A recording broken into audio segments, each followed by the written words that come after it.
Scott County PVA tutorial is meant to show how to access the motor vehicle tax exoneration form. In your browser search bar, type in scottkypva.com.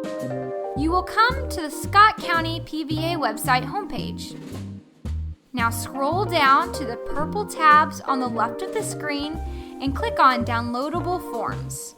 Scroll down to the first form in blue letters that says Motor Vehicle Tax Exoneration and click on that.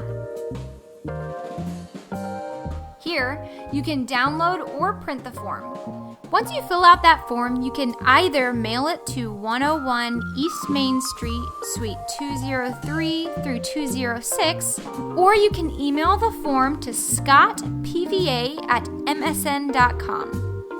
For important information, or if you have a question regarding motor vehicle tax exonerations, you may be able to find your answer in the video that will appear at the end of this video. If you have any additional questions, please don't hesitate to call us at 502-863-7885. Thanks, and we'll see you next time.